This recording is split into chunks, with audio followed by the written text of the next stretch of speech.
নমস্কার, ফিস্ট ক্রিয়েটে আপনাদের অনেক অনেক স্বাগত। ইলিশের মরশুমে ইলিশ মাছ দিয়ে আমরা অনেক রকমভাবে রান্না করি। তার মধ্যে আজ আমি আপনাদের সঙ্গে শেয়ার করব সর্ষে ইলিশ। সর্ষে ইলিশ তৈরি করা খুবই সহজ আর খেতে দুর্দান্ত স্বাদের হয়। তাহলে চলুন রেসিপিটি দেখে নেওয়া যাক। আমি এখানে 4 পিস ইলিশ মাছ নিয়েছি। প্রথমে ইলিশ মাছগুলোকে খুব ভালো করে ধুয়ে পরিষ্কার করে নিয়েছি। তারপর এর মধ্যে অল্প একটু লবণ, অল্প একটু হলুদ আর 1 চামচের মতো সর্ষের তেল দিয়ে খুব ভালো করে মাখিয়ে নেব।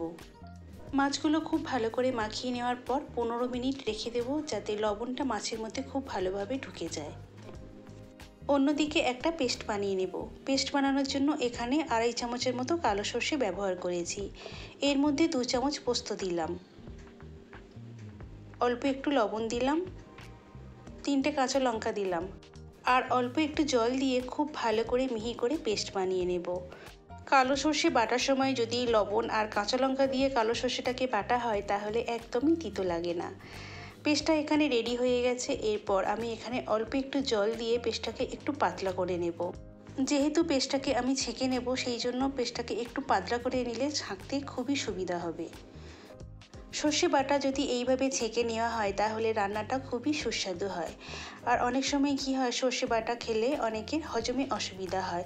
সেক্ষেত্রে যদি এইভাবে ছেঁকে নেওয়া হয় তাহলে হজমে কোনো অসুবিধা হবে না। আপনারা চাইলে সর্ষে বাটা না ছেঁকেও রান্না করতে পারেন। সর্ষে বাটা এখানে পুরোটাই ছেঁকে নেওয়া হয়ে গেছে। এরপর কড়ার মধ্যে 2 চামচ সর্ষের তেল দিলাম। তেলটা খুব ভালোভাবে গরম হয়ে গেলে তেলের মধ্যে 1/4 চামচ কালো জিরে আর 4টে কাঁচা লঙ্কা দিয়ে একটু নাড়াচাড়া করে নেব। এরপর ফ্লেমটাকে একদম লো করে দিয়ে এর মধ্যে 1/2 চামচ হলুদ গুঁড়ো আর 1/2 চামচ কাশ্মীরি লঙ্কা গুঁড়ো দিলাম। এইভাবে তেলের মধ্যে হলুদ আর লঙ্কা গুঁড়ো যদি মিশিয়ে নেওয়া হয় তাহলে ঝোলের কালারটা খুব ভালো আসে। আর অবশ্যই খেয়াল রাখতে হবে এই সময় একদম লো ফ্লেমে রাখতে। একটু নাড়াচাড়া করে নিয়ে এর মধ্যে পরিমাণ মতো জল দিয়ে দিলাম। জল দিয়ে আরও একবার ভালো করে নেড়ে চেড়ে দিলাম। এরপর জলটা ফুটে উঠলে এর মধ্যে আগে থেকে ম্যারিনেট করা মাছগুলো দিয়ে দিলাম। এরপর জলটা ফুটে উঠলে প্রয়োজন মতো লবণ দেব। তবে অবশ্যই এখানে একটু বুঝে শুনে লবণ দিতে হবে, কারণ পেস্ট তৈরি করার সময় লবণ দিয়ে পেস্টটা তৈরি করা হয়েছে।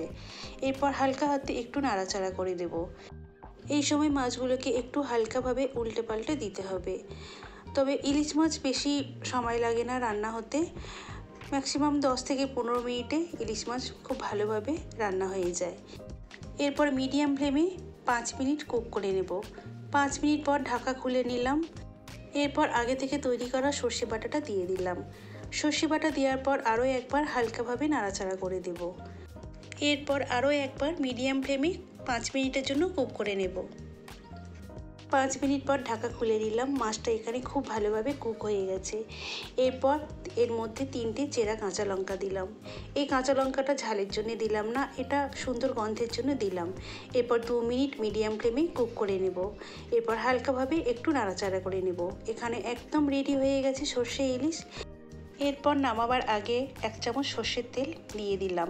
সর্ষের তেল দেওয়ার পর খুব ভালো করে মিশিয়ে নেব। সর্ষের তেলটা অবশ্যই দেবেন, তাহলে সুন্দর একটা গন্ধ আসে। এরপর গ্যাসের ফ্লেমটাকে বন্ধ করে ঢাকা দিয়ে 5 মিনিট রেখে দেব। 5 মিনিট পর গরম গরম সর্ষে ইলিশ পরিবেশন করব। এই পদ্ধতিতে আপনারাও বাড়িতে একবার তৈরি করে দেখুন, আশা করি আপনাদেরও খুবই ভালো লাগবে। আজকের রেসিপিটি কেমন হয়েছে প্লিজ কমেন্টে জানাবেন। যদি ভালো লেগে থাকে তাহলে একটা লাইক ও শেয়ার করবেন। আমার চ্যানেলে নতুন হলে সাবস্ক্রাইব করার অনুরোধ রইল। পাশে থাকা বেল আইকনটিতে ক্লিক করে রাখবেন, কারণ আমি যখনই কোনো নতুন ভিডিও দেব খুব তাড়াতাড়ি আপনাদের কাছে পৌঁছে যাবে। আজ এই পর্যন্ত। সুস্থ থাকবেন, ভালো থাকবেন। ধন্যবাদ।